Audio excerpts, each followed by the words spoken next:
कहलस हे बाबूजी सुनला बकरा जे कटवैबा तू, धर्म बियाह में अधर्म कह के हमरे भाग जरैबा तू, श्लोक एने पढ़ल जाई ओने मांस खियैबा तू, श्लोक एने पढ़ल जाई ओने मांस खियैबा तू, देवता लोका आई एजा उल्टे पांव भगैबा तू, आ जौने अक्षत से दुआर के बाबूजी पुजवैबा तू, जौने अक्षत से दुआर के बाबूजी पुजवैबा तू, वही अन्न देव के कैसे मासे में सनवैबा तू।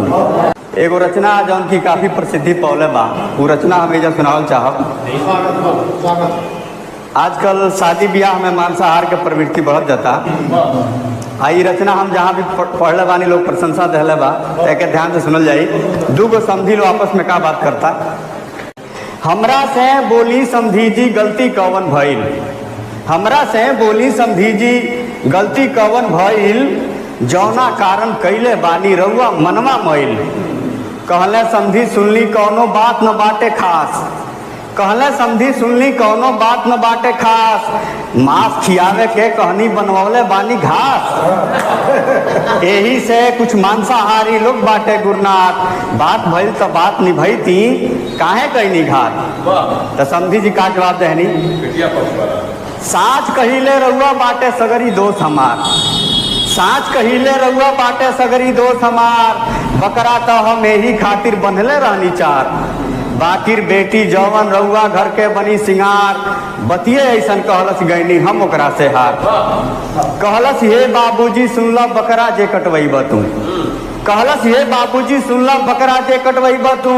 धर्म बियाह में अधर्म कह के हमरे भाग जरैबा तू, कहलस हे बाबूजी सुनला बकरा जे कटवैबा तू, धर्म बियाह में अधर्म कह के हमरे भाग जरैबा तू, श्लोक एने पढ़ल जाई ओने मांस खियैबा तू,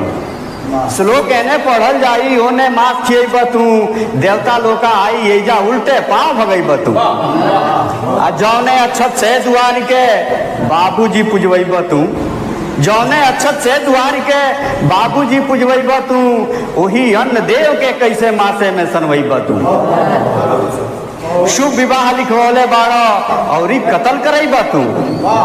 शुभ विवाह लिखवले बाड़ा औरी कत्ल करैबा तू, मरल मुंह कैसन लागेला हमके तनी बतैबा तू,